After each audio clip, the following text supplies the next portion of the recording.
Jean-Luc Fusy, vous êtes député de la 11e circonscription du Rhône, une circonscription dans laquelle les questions de voies, qu'elles soient routières ou cyclables, sont importantes. Comment est-ce que vous voyez, pour vous qui avez été rapporteur de la loi mobilité, qui travaillait sur les questions de l'air, comment est-ce que vous voyez la question du train ?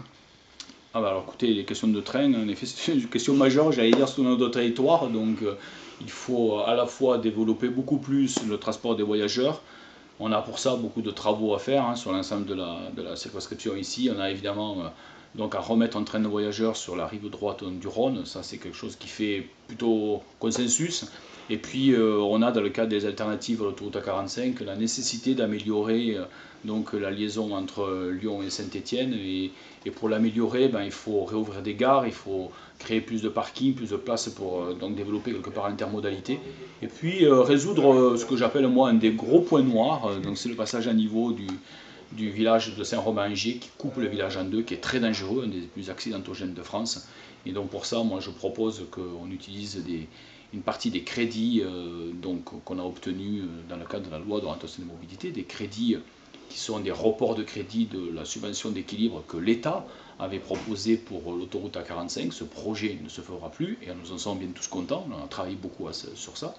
Et bien maintenant, avec ces crédits-là, on peut améliorer à la fois la situation d'un point de vue ferroviaire et d'un point de vue routier. Et sur le plan ferroviaire, je propose qu'on utilise une partie de ces crédits, et j'espère avec ceux de la région aussi, pour qu'on puisse à la fois résoudre ces problèmes-là et améliorer la place du train, qui est vraiment quelque chose qu'il faut développer dans le secteur, c'est une évidence. On a bien compris l'importance justement du train dans la vallée du Gier, vous venez de le développer, mais en quoi est-ce que le retour de trains voyageurs, qui ne circulent plus depuis plus de 50 ans sur la rive droite du Rhône, vous semble importante ?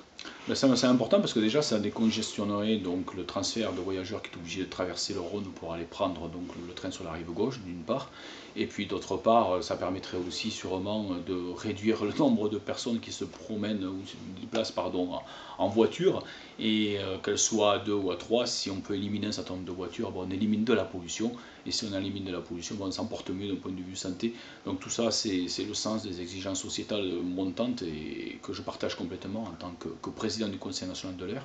C'est même des enjeux santé environnement majeurs, donc je crois qu'il faut vraiment développer le transport collectif et en même temps faire en sorte que sur la partie voiture, on améliore les motorisations pour aller vers un impact environnemental moindre. On ne pourra pas supprimer la voiture du jour au lendemain, et c'est d'ailleurs pas souhaitable.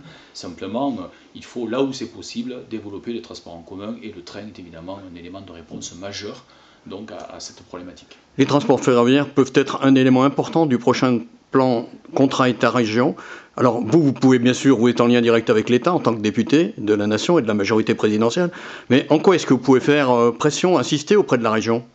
Dans le cadre, vous l'avez dit, à travers l'État, et puis en rencontrant les différents acteurs donc, de la région, parmi les acteurs, les élus régionaux sont des élus locaux avec qui il faut travailler comme avec les élus municipaux ou départementaux. Donc je pense qu'il faut qu'un parlementaire qui a aussi la possibilité de discuter avec les ministères et avec les services de l'État, on se mette tous autour de la table et qu'on oublie les différentes étiquettes, parce que parfois on colle des étiquettes et après on a l'impression qu'on ne peut pas se parler, mais bien au contraire, passons au-delà des clivages et travaillons sur l'intérêt général. Donc il faut qu'on travaille sur ces sujets. Ça me permet d'ailleurs au passage d'évoquer les problématiques ici dans le sud du département du Rhône, aussi du CEFA, contournement ferroviaire de l'agglomération lyonnaise, dont le tracé d'études qui a été choisi en 2009 ne convient à personne, et à moi en premier, il ne me convient pas. Donc il faut vraiment que l'État nous entende sur ce sujet, parce qu'on a une véritable problématique d'impact qui serait vraiment énorme et inacceptable.